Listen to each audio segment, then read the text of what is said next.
Ladies and gentlemen, let us discuss about how to improve the economic empowerment of women. Worldwide, only about 1 in 2 women work, compared with 3 in 4 men. In some low-income countries such as Zimbabwe and Madagascar, the labor force participation rate for women has reached 90%, but these women are often underemployed.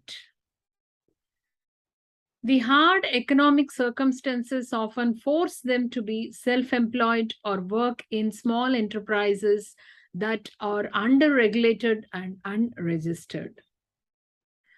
About 83% of all domestic workers in the world are women, most of whom work in precarious conditions, and women also do much work, unpaid work, than men, including caring for children, the elderly, and people with disabilities, contributing to family farms or businesses, and performing household chores such as collecting water or gathering firewood, but they are not being paid.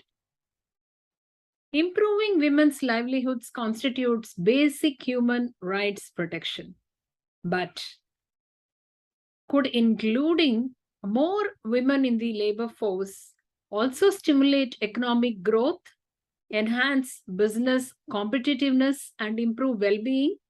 This is a big question.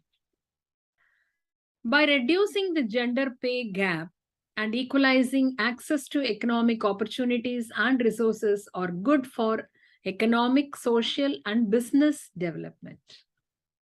For example, some firms that purposely reduced gender discrimination and supported family-friendly policies attracted more talented workers, improved retention rates, and decreased employee stress, resulting in enhanced productivity.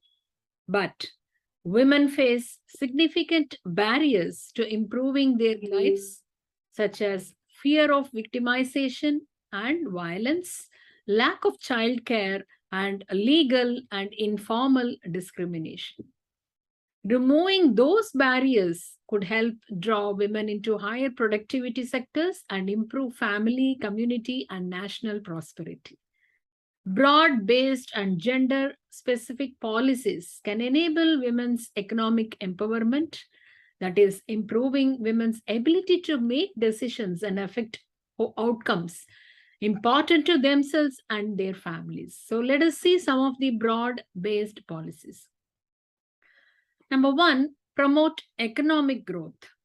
So in countries experiencing rapid economic growth, increasing demand for labor and the availability of better paying jobs ensures that women's economic empowerment does not become a zero-sum game between men and women.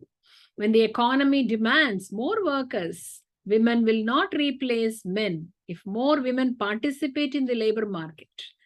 Number 2, invest in public services, infrastructure, and women-friendly public spaces and transportation. The quality of and access to public services, including basic utilities such as water and sanitation, improves all around well-being through greater economic productivity and growth, but may be especially beneficial for women. For example, because women do most of the household work, and electricity and tap water can free up their time, enabling greater labor market participation, and access to speedy and reliable transportation can reduce safety concerns that discourage women from entering into the labor force or limit them to working at home. Number 3, promote innovation and technology. Information and communications technology can help increase women's inclusion in the economy, particularly in high productivity service sectors.